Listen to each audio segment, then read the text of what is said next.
Welcome to Transcending the Rabbit Hole. I'm Brandy Anderson. I'm a spiritual director and Jungian coach on an ever-winding contemplative path of becoming. I'm the author of Through the Veil, A Glimpse into the Afterlife, and co-host of Spectral Symposium podcast. I'm joined today by my very good friends and co-hosts, Annelise and Parker Bess.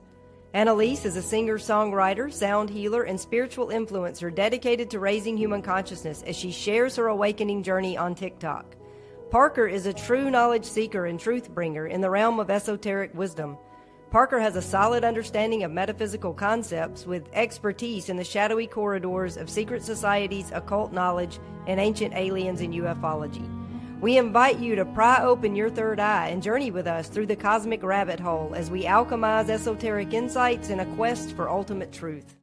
Falling down the rabbit hole again.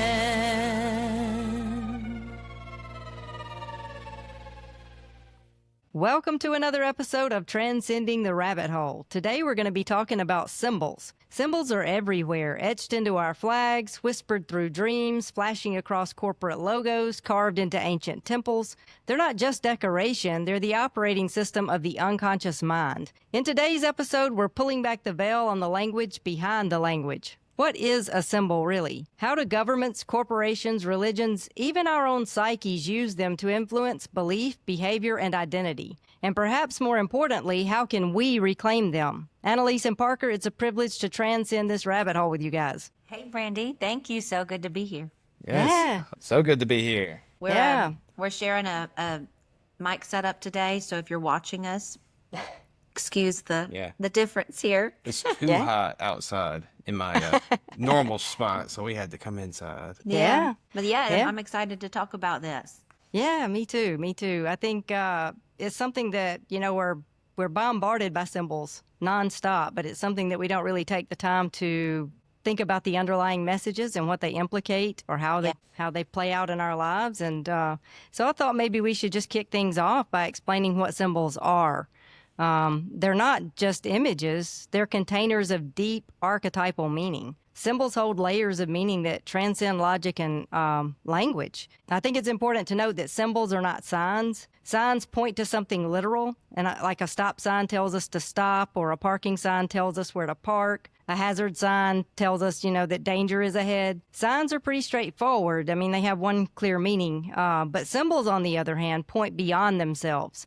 They're multi-layered and metaphorical. Like the dove is a symbol of peace or innocence or soul or even the Holy Spirit. It carries a nuanced meaning. And like the triangle also is an example, it symbolizes balance, fire, power, hierarchy, or even the Trinity.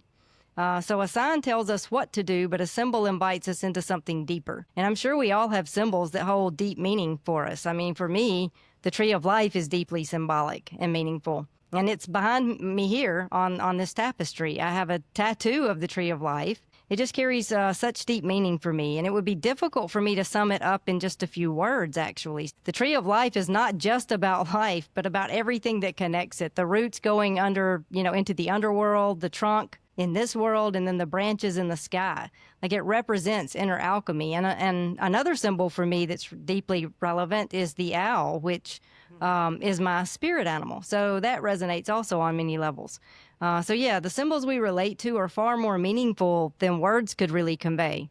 It's more about a soul resonance that transcends words. So what about you guys? Do you have any symbols that really are deeply meaningful to you? Of course, always the cross was that symbol when I was, but now, I don't know, I have mixed thoughts about that being my symbol of like professed faith, although I do have a cross tattoo and everything.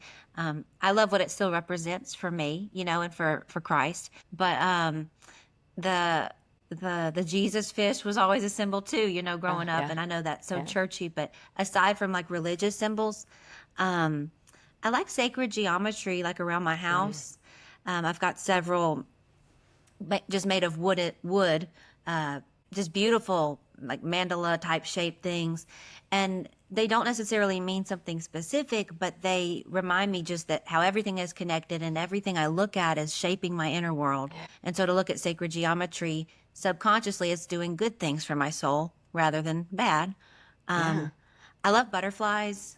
frogs. So like anything with a butterfly or a frog on it. And I have reasons, family, just memento kind of reasons, but bluebirds, those kind of things mean a lot to me for sweet reasons. But that's as far as I go with the symbols, really. I'm aware that it's a subconscious conditioning thing with our symbol system, but I haven't dived too deeply down this rabbit hole, so I'm excited to learn more. Yeah. Yeah. So I guess my favorite symbol would be the pyramid, or I guess it would be the pyramid. I mean, the one in Giza, it has like I guess 1, 2, 3, 4. It has 8 sides. It's not like a 4-sided pyramid, And I've always found that to be like quite interesting and like a calling almost of like just everything that involves with that of the pyramid. But there are quite a few symbols that are conditioned in people's minds without them even knowing, and that's what's I personally think it's to just show either allegiance to maybe that group or those entities, or it's there to condition you subconsciously to see this and to see that and to know it. And what I'm really talking about, I'll give you a couple examples of some are like the Nike swoosh. The Nike swoosh represents Saturn's rings.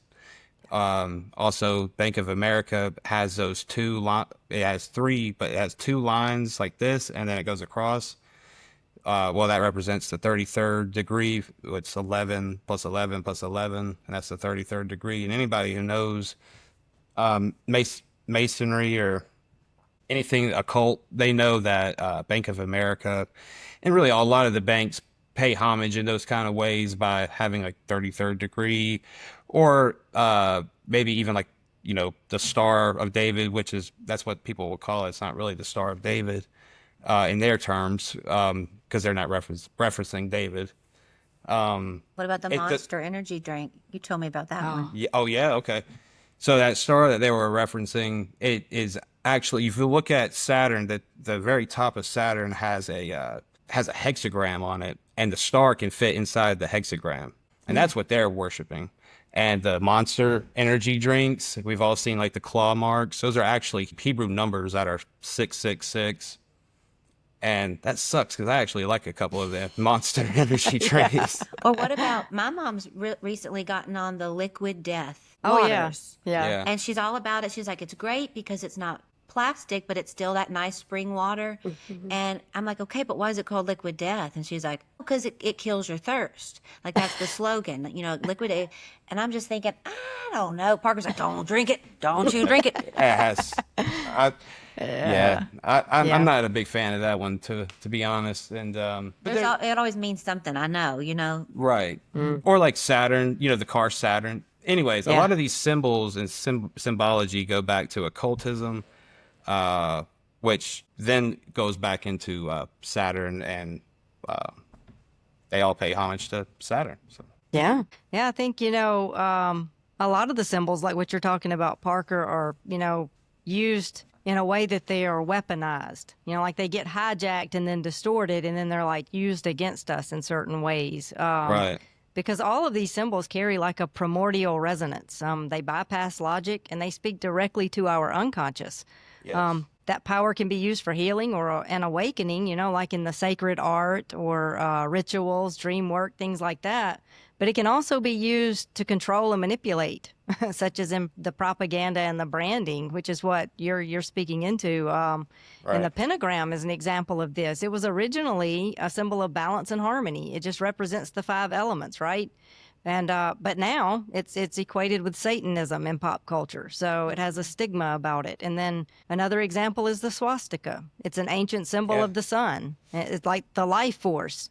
And so in Eastern traditions, that's what it's seen as, but it was hijacked by the Nazis, and so now it's permanently ruined in the Western psyche.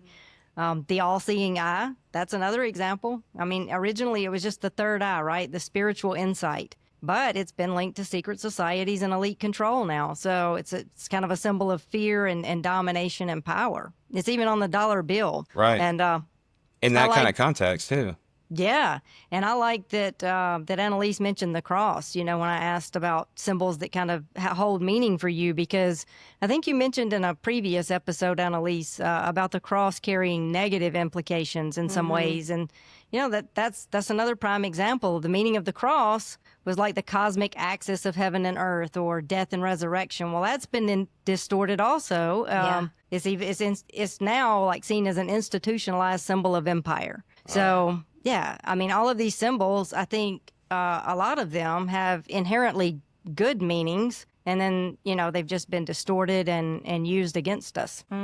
With the cross, I heard somebody say once, like, how do you think Jesus feels about us all, like having crosses tattooed on us and like cross, Yeah. cross, cross? Like, Yeah. do we tattoo nooses on our bodies? Do we draw nooses for like, no, like it's a murder weapon. So it is kind of a funny human thing that we've done to romanticize the cross as this like beautiful sign of, Jesus. And yes, of course, there's so many ways that it's wonderfully representative.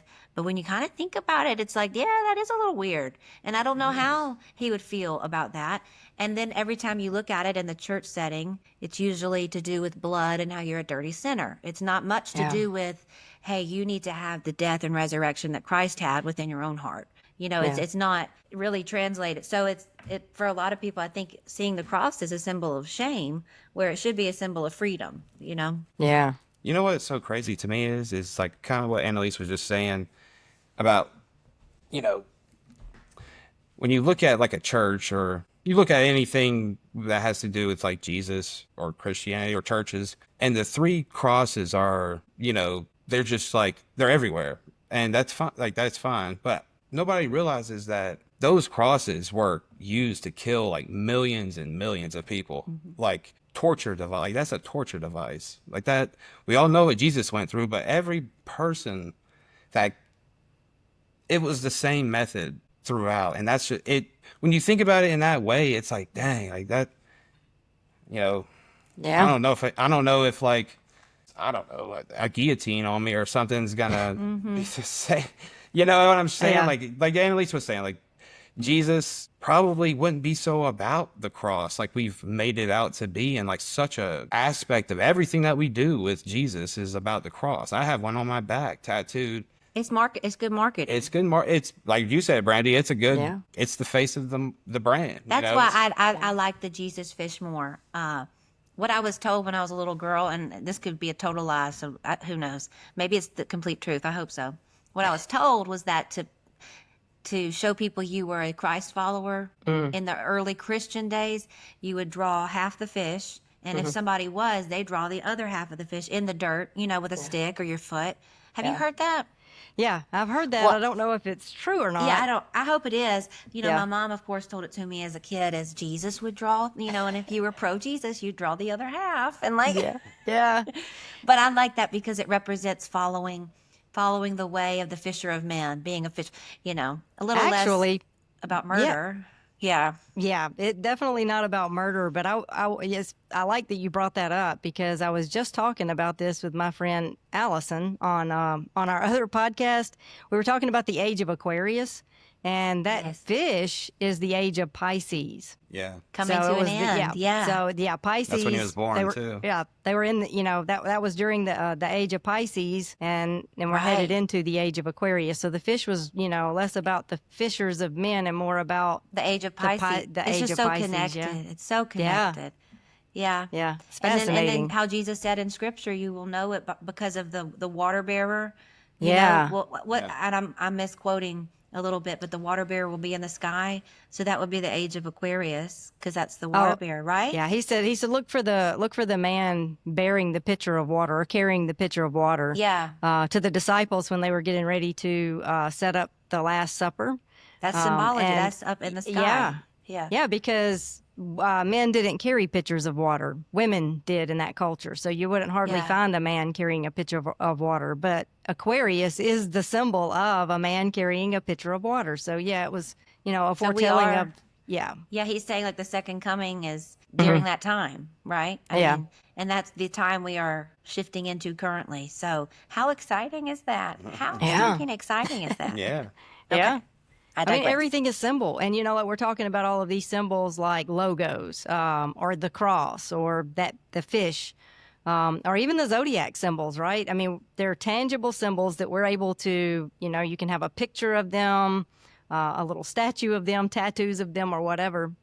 But the nature of symbols is so much deeper than that. I mean, we make them like we do like to tattoo them on our skin, or have artwork of them, something to visually look at here in the tangible physical world. But these symbols they transcend the physical. They're archetypal, and they speak to us in our dreams. I would even say these archetypal symbols. And so, like you guys know, I love doing dream work. And because dreams speak the language of the soul, and that language is symbolic. And most people discount their dreams as nonsense. They blame spicy food or action movies for giving them vivid, crazy dreams. So they just disregard, what they're dreaming is meaningless. But dreams are not meaningless nonsense. They actually are necessary and very important. If a person were to stop dreaming, they would go insane. To give you an idea, I mean, research shows that preventing a person from dreaming will lead to psychosis in a short matter of time. So our dreams, are by design. They're there for a reason. And when I ask coaching clients about their dream life, I sometimes, say, "What do you remember any of your dreams? Can you bring some dreams to work?" And they'll say, "Oh, I don't dream." But that's not true. They do dream. They just don't remember the dreams. So anyway, I think it's important to note that dreams always come in the service of health and wholeness. Jeremy Taylor said that, and it's absolutely true. And in essence, our dreams are the divine speaking to us, or our higher self, if you would prefer that language. But we see dreams throughout Scripture even considered to be visions from God, right? And dream interpretation was a highly sought out ability because dreams were understood to be packed with deep meaning and relevance, in their daily lives. And I've heard preachers even say today that, well, dreams can still be messages from God, but most are just nonsense. But I'd push back on that and say that all dreams are messages from God. They all come to tell us something we're not consciously aware of, but that we need to be aware of in order to evolve and grow. So if you wake up from a dream and you think you know exactly what it means, you're missing a deeper meaning, because the higher self doesn't waste energy telling you something that you already know. But anyway, I could talk all day about dreams, so I'll just wrap up my thoughts here by just saying that dreams carry archetypal symbols, and the archetypes are universal patterns or energies that show up across culture in myths and dreams. Like across cultures, it's the same symbols, right? People are dreaming the same symbols because all of that transcends, language. It transcends anything in this physical realm. Like you have the mother archetype, the warrior, the sage, the wounded healer.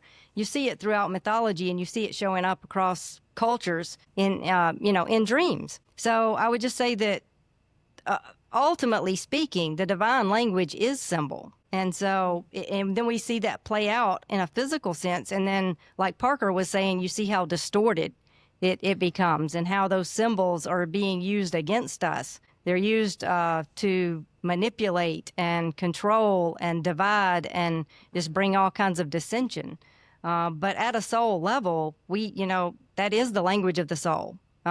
Symbols are the language of the soul. Well, yeah, thank you, Brandy. I think that's like the only way God can get a hold of you, or people, a lot of the times, is when you're sleeping and you're not distracted, and your higher self, or the divine, however you like to phrase it, can speak to you, and you have to listen. There's been times where I'll wake up from a dream and I'll write it down what happened, because I know that's for a purpose for me. And what was it you told me? I told you about a crazy dream I had, and it involved my dog. What did you say dogs represent in dreams? Yeah, they're I repeatedly dream about my dogs, but in a way where they're a lead character. Yeah. Yeah, often they represent intuition. They're our little intuitive guide. It's like in The Wizard of Oz, Dorothy and Toto. Yeah. Well, Toto represents her intuition. He was, always stirring up trouble, but when she followed him, he was never wrong, right? He never led her in the wrong direction. Parker, you'll have to ask her, tell her how your dreams are just like a normal day, and what would that mean? Yeah, so most of my dreams, like I'll have like a cool dream or something, but most of my dreams are like not necessarily reliving, but having another day over and over. in my head, like having like I just did my day, and then I'm having a whole nother day in my dream, and then I wake up and He says he's Yeah. like, I hate that. Like, I don't go anywhere cool. I don't have a new experience. I live the day I lived the day before. Huh. What do you think that's about? but in a future way, like not a past way, but like in a Yeah. way that like that setting wouldn't be around in this Right. timeline, you know? Right. Yeah. Well, I think every character in the dream is an aspect of you. And so, if there are other people in your dream, there are different aspects of yourself. And I believe that the dream maker gives us people, characters, symbols that we apply meaning to. So, like, if I dream of my mom, say my mom is in my dream, that will mean something different than if your mom is in your dream, because we have Right. different moms and different relationships and dynamics. So the dream maker, if your mom shows up in your dream, the dream maker is trying to show you something about that mother archetype and something that you're not aware of that's in your shadow that you need to integrate in order to move forward, so to speak. So, Is the dream maker ourselves or source God? Who is the dream maker? Both. ultimately, I would say both. Yeah, it's Same. our higher self. Is what I like to say. Higher self. It's that primordial energy that's flowing Yeah. through all of us. That's why all of these symbols are universal. Like, people across cultures have the same dream patterns and themes and images showing up, and then we apply our meanings to those symbols. Yeah. And that's so the dream is always coming to tell us something that we're not consciously aware of, but that we need to be aware of in order to evolve and grow, to become whole. I always loved the story of Joseph and the coat of many colors and Yeah. and dream telling in church. And then I wonder, why do we not talk about that in church? Like, we can still be, dream tellers, dream Yeah. dissectors. Like, that's a gift. That's a God-given gift. Mm-hmm. Like you said, it was a highly sought after thing to have, for a king to Yeah. have a dream. What was the name of for the a dream interpreter? Yeah. Yes. So I just think it's fascinating, and it's biblical too. Yeah. Yeah. I guess getting back to the symbols thing, I think a lot of the what you were talking about, symbols are there, to represent something, and a lot of the times they've been good over time, like you were saying, the swastika or stuff like that. The stuff today, like all these secret societies, Masons for sure at the top, and other secret societies as well, they like to perverse these symbols, and by doing that, it gives them power because they're the ones who either created that symbol or they're the ones who are serving that symbol's master, if that makes any sense. Like I was trying to get at about Saturn. Like they pay homage to Saturn because of some dark occult meaning of Kronos, the god of time. I cannot tell y'all exactly why that is, but that is what they do. And like the black cube, y'all have probably heard or have seen a lot of things about black cubes. The Muslim religion has a black cube they walk around, circles around, and that's all going back to Saturn, and that black hexagon that's at the very top of the North Pole of Saturn. And it all goes back to that. Judaism as well. They wear that black cube on their forehead. And the pine cone with the Buddha, that's a real thing, that's repeated. Yeah. That's another good Yeah. symbol for sure. But yeah, so like,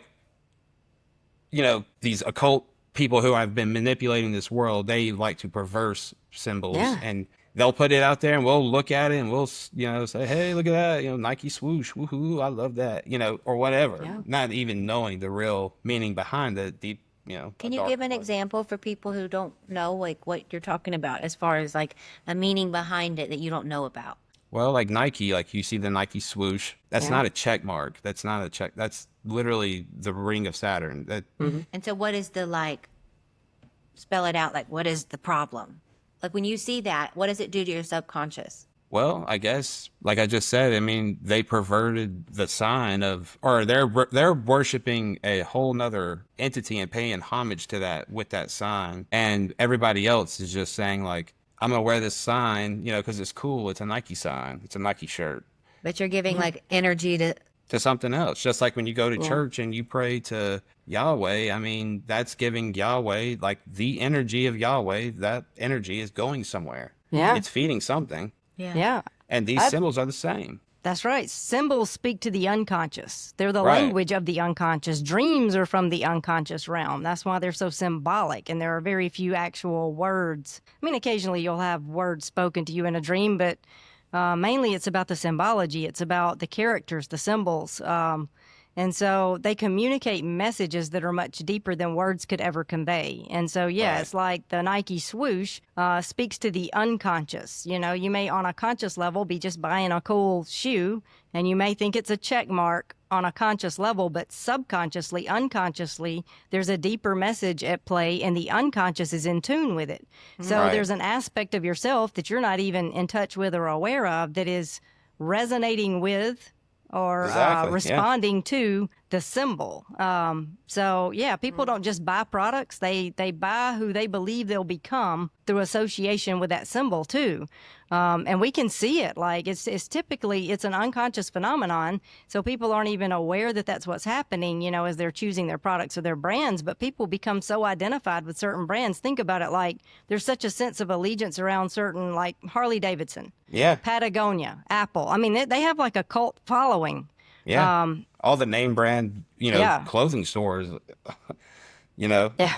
Yeah, that's right. And like Apple, I think you mentioned this before, Annelise, or part one of you about the bitten apple. Right. Yeah. For Apple, well, it references, you know, Eden, and which, you know, if you think about that, it's like a symbol of knowledge and the fall. So it carries this subtle association with rebellion and enlightenment. Right. And so, yeah, if you notice the kind of people who kind of follow Apple, you know, the diehard Apple people, it's a certain flavor of people. It has a certain tone to it, and something that you may not even be able to articulate. There are people who love Apple, but if you ask them why, they really can't. I mean, other than the software or the products themselves, but there's a deep resonance with something that they can't quite put their finger on. It's something unconscious.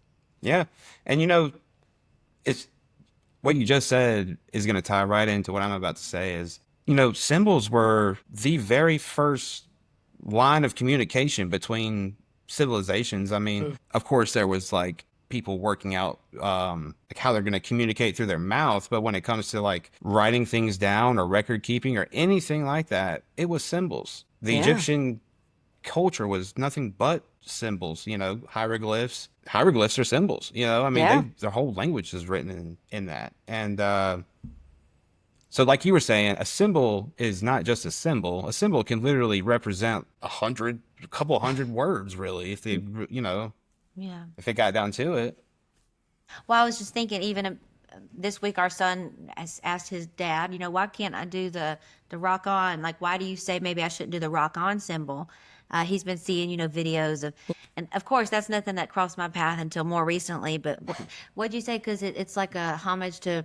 Well, I never had a problem with it until I saw a video of Antoine Levy. He was the founder of the Church of Satanism, and you know, that was his symbol. Yeah, everybody who knows me knows I don't believe in some redhead or some red-bodied devil Satan man, but I do believe in that force. And he was saying, you know, he can like curse the whole crowd just by sticking his like devil horn fingers out and like going like this. It was on a talk show, day show, you know, on TV. Yeah. But I mean, that's really all I needed to hear. I'm not hear really you. trying to play with that, you know. I mean, it wasn't really. He didn't ask me about this one. He asked me about the middle finger and why he can't stick middle finger. He's really trying to figure out that symbol. He's like, why does my middle finger mean go to the bad place? And I'm like, well, first of all, you know, nobody can go to a bad. He's like, I know. That's just what they tell you. I know. But yeah, like, why do things mean things? And I'm like, I don't. Or why are bad words bad? Is another one he wants to know. Why are some cuss words cuss words? Why do we decide that one's bad but not that one? Right. You know, it goes deep. And even like the middle finger one, it could go like, I'm sure it meant something different in like 1800 or whatever. You know, it's just it means different things, I guess.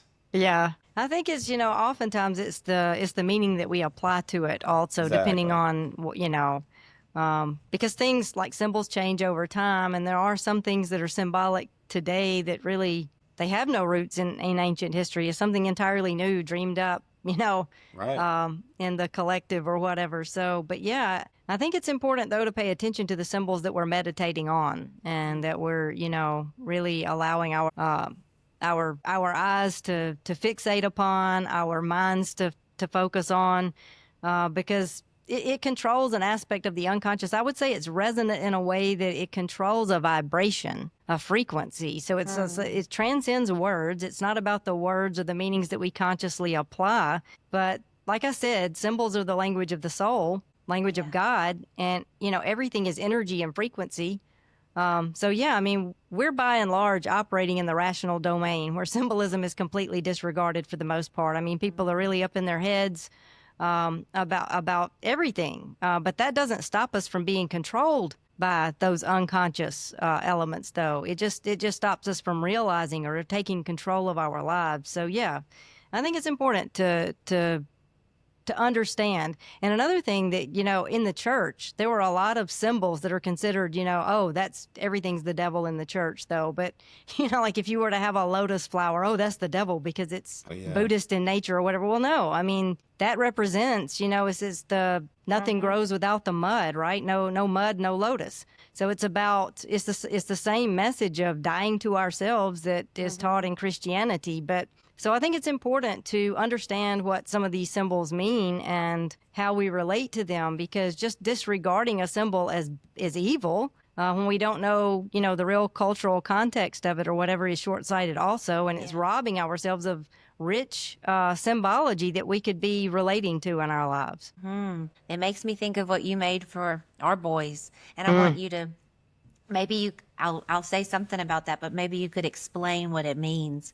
But Brandy is such a sweet friend, not just a podcast co-host. And I told her how our kids were having, after we moved into our new house, one was having awful nighttime anxiety, couldn't sleep, running through the house, freaking out. And the other one was having just regular nightmares, night terrors, just kind of waking up in a fit. And she made them both, I think you said with the help of chat, you gave chat like kind of the natal chart info on them, and designed this like a sacred symbology symbol or sigil and she wrote this beautiful prayer to go with it, a protection over their room and their space as they sleep, and a symbol unique to each of them that was like everything matched. It was like sacred symbology. And can you tell them about that? Because I thought that was so cool. And since I have hung those up by their beds, these issues have really died down. And whether it was what you made them or just time or all of the above, I think it's just a mix of everything, but I read those prayers over them often. And but that's another thing, I remember you saying, well, I hope it doesn't look too witchy, because some people can see these symbols and think like it's a hex, but it's so I couldn't care less though. I want that in their room because like you said, symbolic, whether you know it or not, the symbols in your room are forming your reality. So it might as well be the good ones. But can you say about that? Yeah, so they're sigils, which they are used in witchcraft. And that's why I said I hope that they won't come across as witchy, because I do not practice witchcraft. Right. But a sigil is just a symbol with meaning, intention, kind of embedded into it. And so, like when we pray a prayer, it can be so ethereal. It's just kind of out there floating around, not intangible, so to speak. So you're sending out good intentions or good vibes, and it's just totally imagined. But if you create a sigil, a symbol, it gives you something to focus your awareness on. It's kind of like, in meditation, they'll tell you can bring to mind a certain symbol and focus on that to help you center yourself. So it gives you something to focus on, something to, direct your intention into. And with the ones that I made for your boys, they, like you said, they were based on their natal charts. So it's like a life, it's like their natal charts and their life path is wrapped up in that sigil, and the intention in the sigil is protection, and is to protect their path and to protect their space and to protect them as they walk through their life's journey. So it was just about formulating a symbol that represents their life path and infuses protection around them. And really, it's just everything is intention, right? And so I think, I don't know if the sigil itself has any power. I think, though, that the sigil helps me as the person who made it to, like, as a prayer to them, or for them, or a prayer to protect them, I should say. Yes. But also as they look at that, that's the symbol that they're focusing on. They read that prayer, they look at that symbol, and they're thinking, I'm protected. And so I believe that it's about believing, so when you pray for someone, they also need to believe. Right? That was part of, like, when Jesus said that he could do no works in his hometown or whatever. He could do no healings or many healings because of their little faith. So, it's a two-way street. So, like, if I'm praying for you, for your health, you need to also believe that you're receiving healing. And so I think the sigil just helps people have something to attach to, something tangible to sort of. I agree. I think it's kind of like saging. It's not the sage that's magic. It's your prayer behind it. And this is like your tool to really push that energy, that powerful energy God gave you out. Yeah. It reminds me of that. And even for our youngest who can't read yet, he doesn't have to read that prayer. He can look at that symbol and to his subconscious. That means his life path is divinely protected. Yeah. So just very, very cool. That meant a lot to us. Oh, I'm glad. And I'm glad that it was, helpful for them and on some level. And I think, I believe so. Yeah, absolutely. I had put in with them, like a description of their natal chart and what the sigil meant and all of that for you to read to them. And I think hearing that also was probably helpful for them to have some peace in their rooms and feel a sense of divine protection in their space. Because it was a new place when this was going on, and probably just remaining energy from past owners, and kids feel that stuff. And so it really helped them kind of set their own authority over their room. And anyway, I pointed that out, I guess, to say, I learned through that symbols can be very, very good for you and helpful for your subconscious and your just the life you manifest by what you're looking at. Yeah. I have a similar life path sigil that I have tattooed on my arm. That's right. Yeah, and it serves as just a reminder. It's not that I think that sigil is doing anything magical out there in the ether, but it's something tangible for me to see and remember. Yeah.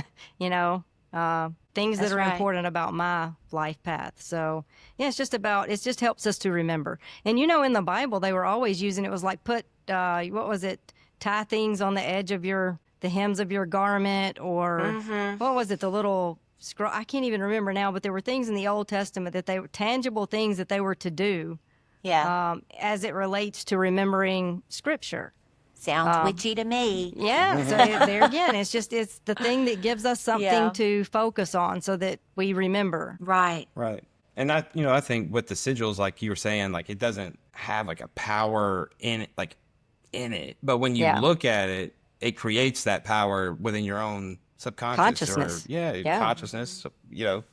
It's creating that thought in your head to where you can project it or live it out in your reality, whether subconsciously or not, it might just be that thing, I guess, that just gets you where you got to go, gets your mind right, and it's like the rosary. Exactly. I mean, I'm not Catholic, but, praying the rosary, the beads, it's something tangible to put. And I do have it's not a rosary, but I have prayer beads. Yeah. And so it's the same concept of helping you to stay focused with your intention as you pray. So, I mean, the beads in and of themselves aren't, magical. They're not doing anything, but it helps us to, to have something tangible to sort of focus on and think about. Yeah. And it's kind of like this just came to mind as well. Like when people pray to saints, you're doing the same thing. You're praying to Mary for protection from Jesus or to intervene for you, or it's the same thing. It's the same thing. And I'm sitting here tinkering with my wedding ring, like that's a symbol. Yeah. That's when the times get tough, you look down, you see this ring, I made a promise, and that thing goes round and round. And, that's a symbol that keeps you going sometimes. And so there's really good ones too. Yeah. I think everything is a symbol. I truly do. And it's just that we largely have fallen asleep to it. We don't really, think about it. Like you were saying, the wedding ring. I mean, we all know that that's a symbol, but how many people are just wearing their rings and not really, giving Right. that another thought. But if somebody thought they lost their wedding ring suddenly, even though it's just a ring, and it has no magical, power in and of itself, nobody wants to lose their wedding ring, right? Mm-mm. That happened to So- me just a few weeks ago, and I was in trouble. Yeah. She found I it. wasn't going to call you out on that. Yeah. I found it. Oh, and speaking of positive symbols, then what you were just saying, like people are asleep to it, and it's kind of hard to see if you've never been taught about it. But sacred geometry is symbols all in itself, shapes, all in itself that create literally everything that you see. There's not anything that you don't see that's not sacred geometry or built upon sacred geometry to make what you are looking at. So it's Nature, it all blooms in that sacred geometry Yeah. pattern. If you've ever watched YouTube videos where it's like slow growing and you can see every little pattern, you see the Fibonacci sequence going. yeah, and it's the same patterns you see on a psychedelic trip. It's the patterns that just make up creation. Yeah. But they're sacredly, like perfectly aligned, and yeah. So that's the stuff I like to hang around the house. It's just pretty sacred symbols that most of them look like flowers, but it's just the structure of the holy reality that we are in. Yeah, I love that, because as you were speaking, what was coming up for me is that everything in this physical world is a symbol of something quantum, right? Like we are living sigils, fractals of God, if you really, think about it like that. And so everything that we see, every tree, every rock, everything is just a symbol or a sigil for a reality that lies underneath it, that's underlying it. So, everything is symbolic. That's so true. Because when you see me or when I see you, we have like a thing, like there's a character that goes with that. Like that's the symbol of you, and this is the symbol of me, and but really that can't touch the depth of who we are. And, Right. Oh, that's cool. Yeah, that's cool. Yeah. But those sigils that we hung up that you made, the boys, I mean, it just, I don't know, it took the room from being like, for them at least, it took the room from being like eerie to being like, oh, I love my room. I love their rooms now, Yeah. Brandy. Seriously. Oh, wow. And I told Brandy this, but like when we've had company, once or twice where I think, should I take it down? That doesn't really apply to them. I said, well, I have decided to keep it up because some company doesn't come with good energy. Yeah, exactly. And that Yeah. sigil, whether they know it or not, is going to protect protecting- my baby's room. That's right. Damn That's right. That's right. The sigil stays. It's a reminder that, energy is everything. It truly is. It and is, so, and symbols are just representations, energetic representations. We are all energy. We are all symbols. And so sigils can be used for good or for ill. I mean, of course, some people do use sigils for hexing, but people use them also for blessings. And so it really just always boils down to our intent. Everything is a symbol, so we may as well be meditating on and focusing our intention into the ones that uplift and and empower us in our life's path. Yeah. And like you were just saying, like we've said, this whole entire podcast, everything is dualism. Like yes, you're going to have positive symbols and sacred geometry and all that, but you also will have negative ones as well. Ones that were purposefully made that way or whatever. Like one example is the book Demonology that was written by King James, the same one who wrote the King James Bible. Anyways, in that Demonology book, there's a list of like 30 demons that have their own sigils, Gosh, so you can call them out, so you can call upon them. So things like everything is dualism, everything. And what are some of the symbols or logos that like you want people to know, or even that I could know, that are bad juju, like that they're not good to look at? Are there some that come to mind? Because I don't. This is kind of a newer topic for me, so I'm sure for some listeners they don't know either. well, all right, the sigil of Satan in the book of Demonology looks the exact same as the Google Play logo, and that's the only one I could Comes to mind. comes to mind right off the top of my head. But it has like this.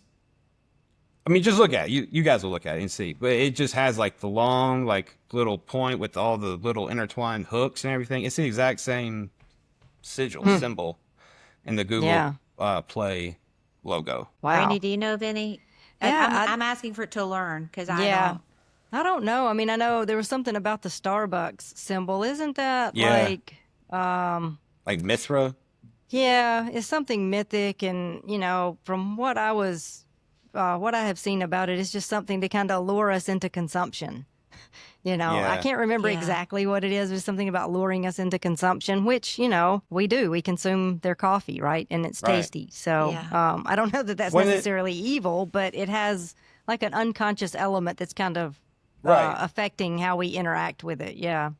When it I think I know exactly what you're talking about. It was like a Roman or a Greek goddess or something like that. Yeah. And I think her name was Mithra or Okay. something like that. And that figure that you're seeing is like the goddess of consumption, like the Yeah. goddess of like just shove it down your throat, pretty much. So that's what it's like their logo on Yeah. Starbucks Yeah. from Yeah. an ancient symbol long ago. Right. Yeah, and I mean, I think I want to just reiterate this too. Just because a symbol or a sigil carries, like a negative connotation or has been infused with negativity, we don't have to receive that.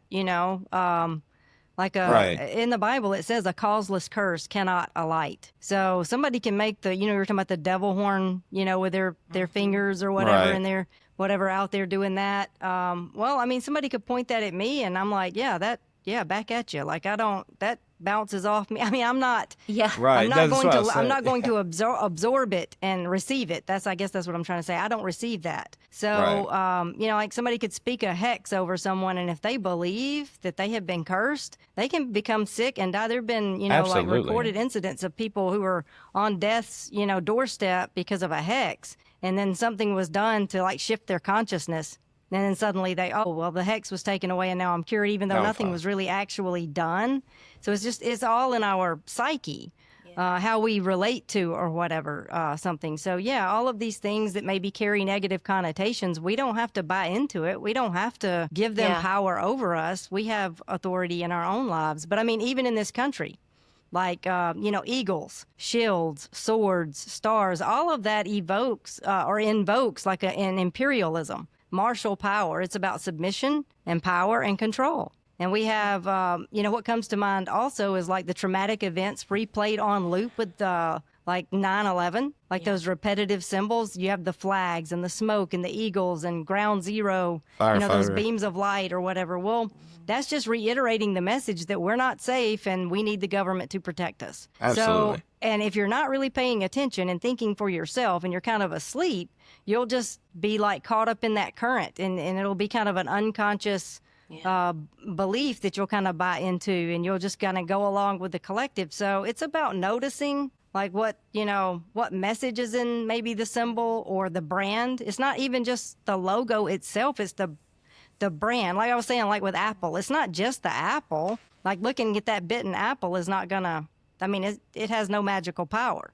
But it's Apple as the company carries a certain tone, a certain vibration. And so when you identify with it, then you kind of, are shifting into that unconscious frequency, I guess. And I'm not saying that Apple's bad. I love Apple products, so I'm not trashing Apple here. I'm just saying that there is a tone with everything that we interact with. There is a vibration that we're kind of coming into alignment with when we interact with any of these products. Yeah, I want to say like a personal story, I guess, like what you were just saying about how you don't have to receive it, you don't have to receive like the negativeness or whatever, like whether it's a symbol, whether it's a person's energy, whether it's, I don't know, maybe an entity trying to mess with you or something along those lines, like I'm going to vibrate at a high level. And if that negative energy can't match where my energy is, they can't exist. So I'm going to change my level to up here, and anything negative, is there an evil spirit? No. You know why? Because I vibrate super high. Right so high, the devil can't touch you.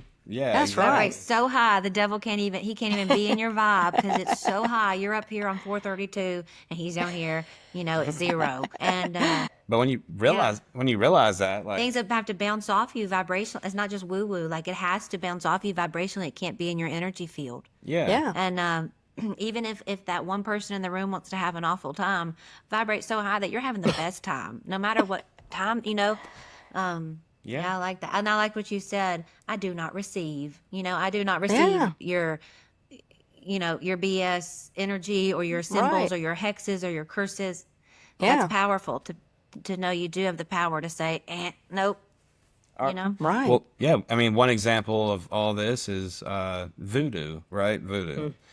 Voodoo affects everybody that's in voodoo. You know why? Because they believe that. They believe that wholeheartedly. They believe that if I don't know their curses and their stuff, but they literally believe that. Watch a movie Skeleton Key. It will show you like certain people aren't affected because they don't even know what they're talking about. But the people who do know and the people who believe that, that's when that starts happening. I guess what I'm trying to relate with all this is you manifest it. exactly. You manifest what you're doing. You know, if you're nervous about being possessed by something, Yeah. an entity that possesses you or latches onto you cannot vibrate with you at a high level. Yeah. It just can't. So, What's your personal story? I was in a bad place, and What do you mean? I guess I was just in a bad headspace, I Headspace. guess, and I don't know. I just things happened so fast in my head that it makes me just think like maybe there's something there like against me or something. Well, I mean, whether that's true or not, changing my perspective on the situation and on life, and just choosing to be in that vibrational state eliminates everything else, and that's what happened to me. It helped. Yeah. I do that quite a bit, to be honest. He tells me to do that a lot Yeah. too. Like, just make a different narrative in your head. You're feeling grouchy, you're feeling negative, you've got all these problems in your head. We'll pick a different narrative. And I picked up something that we have a cute little market near us, and it said, focus on his presence, not your problems. And his presence is full joy.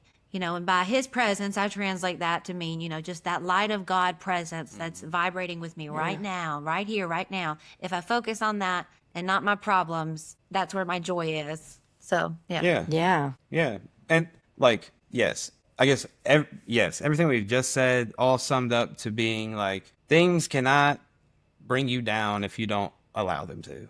If you can just take a 5,000, bird eye view of your life, right? Or the situation, I'm sure you can find something there that you're extremely thankful for and happy about. And, just being in the moment and focusing on that kind of stuff, it really helps, And I'm sorry, I probably got sidetracked with all that. No. But I was just trying to say, like, you can literally vibrate so high that some of that stuff, when sigils, evil power, whatever, cannot be with you. Yeah, no, that was great because I was going to say, how do we kind of reclaim the narrative? Like, how do we flip the script and kind of get out of this, this sleepy land that we're in, where we're just like, going along to get along, and all of these symbols are just kind of invading our space, these different energies, I should say, not just the symbols. It's the energy behind, the intent. And so how do we kind of reclaim our energy? And that's a perfect example. And it really is about where we place our awareness, what we choose to meditate upon, right? And so, if we're kind of in a foul mood or negative mindset, or we have like a mental narrative that is not in our best interest, it's self-limiting or whatever, then the only way to correct that is to have another thought, right? Shift the awareness, And so it is about shifting our perspective. And I also think that it's important to, and we've said this in previous episodes, but I think it's important to unplug and fast media, fast from like the world, and have time in nature and just sit in silence so that you can, reset. And, because all of that is noisy. It's, we're out there in the world, and all of these symbols and brands and other people's energies are just colliding into us nonstop. And so we do have to learn to take a step back, unplug ourselves from the matrix and, just kind of reset.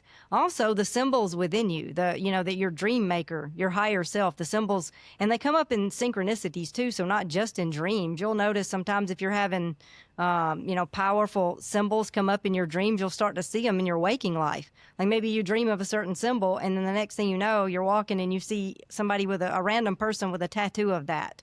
Or, you see it, in an unexpected place, and it's like, So these synchronicities start to kind of speak to you. Well, it's the unconscious. Your unconscious elements are trying to guide you along. It's the inner guide. And so when you unplug from all of that noise on the externals, all of these brands and symbols and energies that are just, vying for your attention. It allows you to be able to hear your inner guide and the symbols that are coming up to help you step into your destiny, because that's what it's about. That's what dreams are about. It's about trying to get you into your highest life path. And so, yeah, I just say that it's important to make time to sit in silence. I'd agree with that. That's exactly what I'd say as well. Like I've said before, it was when we kind of turned the TV off and turned the noise off and quit consuming that, like, our spiritual lives started to really bloom, and like our life path started to really take a direct shape where we could look at it and say, yeah, this was it. This was where I was supposed to be all along. But Yeah. like turn the TV off, get off your phone. I couldn't tell you who is like famous really in so many areas right now, or what the fashions are, or I don't know, because I don't care and I don't look at it, because when I do that, my awareness gets so heavy and cluttered, and I don't know what are my desires and my opinions, and what are all this junk, how much of it is the junk I put into my awareness. So I agree. Get out in nature, turn it off, Just unplug from the matrix. Yeah. Yeah. Yeah. And think what do I want with my life? Like, if I get to choose what I do here for my time in this awareness, what do I want that to be? We don't really ask ourselves that too often. Like, what do I want to do here? If I didn't have to worry about bills, if I didn't have to worry about this, what is that thing that sparks my passion? And that's the thing you focus on now. And believe for it. Believe that, that is what I was created for, and a way will be made. And that to me, that's the secret sauce right there, is just quit caring what the world thinks and what symbols are cool and what you're told to like and how you're told to believe, and listen to that still small voice inside. That's what I'd say. Yeah. I love it. I think it was Rumi that said, silence is the language of God and all else is a poor translation. That really is it. Yeah. Silence is the language of God. God speaks in symbols, not words so much. I mean, we need the words, and so sometimes, there'll be words that are conveyed along the way, but mainly it's about symbols. It's about a deep resonance from within you, that is a deep inner knowing that transcends words. Yeah. I do want to mention one more it's a little off topic about what we were just saying, but so going back to like the symbology and like some of like the darker stuff, like the Masonic stuff. Well, the Gmail logo literally is the Masonic apron, just with a G on it. Huh. And also the Facebook logo is the Masonic tubal cane. Huh. And it just doesn't have those two circle dots on it. Trying to think what else. There was a couple more about the Google. I told y'all about the Lucifer or Satan sigil. Yeah. Apple with the dot, or with the bite taken out. There's a lot of them. If you know of more, like you listening, please comment. Hey. Please comment. Like, let's make this a thing. If you know of symbols that are jacked up, comment what they are and what they mean, and how we all need to know about it now. Yeah. That would be really fun. One cool quote I've seen about symbols, and this kind of ties into like deep state stuff, but it said like symbology will be their downfall. And I truly believe that, because they all pay homage in a way that's just like, you're an idiot. You don't even know what this is, but here I am, like, paying homage to all this stuff, Yeah. I was just looking up, because you mentioned it. I just Googled right quick. The Nestle logo is, it says the logo is a mother bird feeding chicks, but the dark subtext is tied to unethical practices around infant formula in developing countries. Yeah. So that's something I had no idea about. Yeah. Walt Disney, the castle, the iconic castle, or Mickey Mouse. Yeah. They're saying that, of course I guess the symbol in itself is not bad. It's just that it has become shadowed by what the companies are actually doing, perhaps. So like if there's a dark shadow in the company, then, then that image, that symbol kind of gets attached to that or whatever and represents that. But like I was saying before, I wouldn't let Disney ruin a castle for me. No, right. No, Yeah. It's not about castles. It's about Disney saying like, here, master, this is what I'm doing. It's not like Yeah. I mean, if that makes sense? It's just like paying homage. Yeah, I mean, certain symbols, I'm like, nah, they're not gonna ruin it for me. But certain other symbols, like the swastika, yeah, that's ruined for me. There's no way I'd wear a no. swastika. It's just been there's too much, You're not too that much. wild, No, Brandy. I'm not that rebellious. I can't do that. But yeah, it's just Thousands of Yeah. years was a peace symbol, and now it's 200 years or a year. Oh, the 150 peace years symbol. later. I'm glad you said that because when I was a teen, the peace symbol, it just represents peace, right? It's like peace, love. But in church, I was told that it was an upside down broken cross. Oh my You ever heard God. that? You ever heard that? No. Oh my gosh, yes. Like That's a suddenly if reach. yeah, it is. And so I think you can, if you reach far enough, you can find something wrong with most everything. If you turn it this way and twist it that way, then it becomes this or that. So yeah, I'm like, no, Demonize dude, the you're not peace taking my sign. peace symbol. You're not taking it. Yeah, You're not exactly. taking my peace symbol. Yeah. This is a broken cross. Yeah. right. Parker's first profile picture was this. Yeah, it really was. Yeah.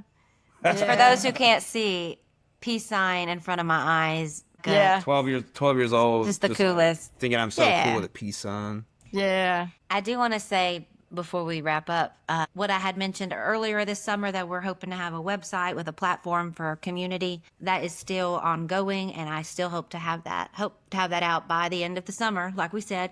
But that would likely be, like September, early September.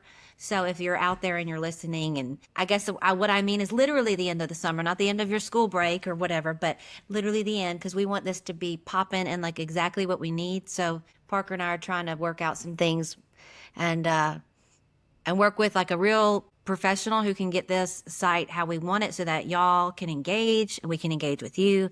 We can have the Zoom community meetups. It's going to be really great and exciting. So thank you for your patience. We do juggle, real life, matrix, blah, blah, we're jobs, kids, all the things, but it is coming. So hang tight. I'm hoping early September. We'll see. Yeah. Like Annelise was saying. So the stages we're in, we have everything we need. We just need somebody to make it. So if anybody out there wants to maybe lend a helping hand or give us a quote or something like that, I have all the information. We can just pass on to you. It doesn't have to be drawn up and built. It's a pretty much already built out and diagrammed out. It just has to be put into motion and put to life, made to come to life. So if anybody is interested in helping us, Oh, yeah. just shoot us at either all three, any one of us, a DM or just a Transcending the Rabbit Hole page or whatever, and we'll go from there. Yeah. That's a great idea. Like any website builders who happen to be listening and you think you can build this, because that's the process we're in, is just finding the right builder. Because we don't want to be the ones to do it and it be jank as all get out. Yeah. So And we're not trying to talk to somebody from a different country where it's hard to just communicate. We just need we need to just be in communication and just be upfront and clear. And So reach out to us or Transcending the Rabbit Hole Gmail address. Yeah. If that's something that is your niche, your niche, whatever. That'd be really cool to have a listener be the one to do it. And the only reason I say other countries is because I'm just thinking about Fiverr, so Fiverr.com. So that's the only reason I say that. There's a communication barrier. I have worked with people on Fiverr, and they did a great job. Right. But there is a communication barrier, but also there's a time barrier. Time barrier, yeah, Like exactly. I know I was working with one guy doing something on my website. He did a great job, but it's like at midnight he was ready to talk to me. Yeah. It was midnight my time, and so there was that. And then there was an issue with our communication a couple times where he misunderstood or I misunderstood. So it's just so much easier if you have somebody in the States, kind of on your time zone or within the realm of your time zone, who speaks fluent English. Absolutely. And you'll get massive credit too. You get a bunch of shout outs and whatever else if you help us out. Oh, yes, yes. Seriously, contact us if that's your gift. That would be so helpful. And what you can expect to see on there is a platform where we can engage with each other, where we can meet via Zoom as a community.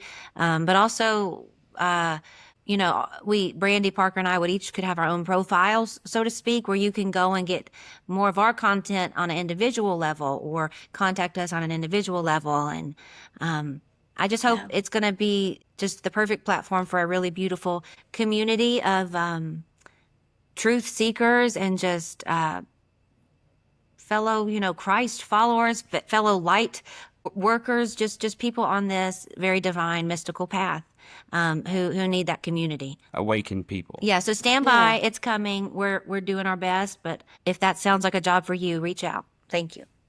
Yeah. Well, we thank you all for transcending this rabbit hole with us. As always, cosmic blessings and peace. Do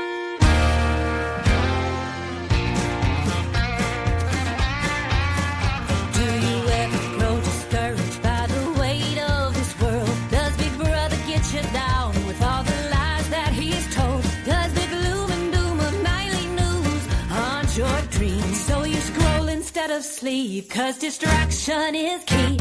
But as long as there is still a sun up in the sky, I can choose to live on the sunny side. It's somewhere between burying my head in the sand and falling down the rabbit hole again. I was sleeping just fine peacefully inside my American dream, awoken when those puppet strings were cut right off. The evidence you can't ignore, share it, call you misinformed. I know the truth, but trying not to lose my mind. I'm somewhere between burying my head in the sand and falling down the rabbit hole again.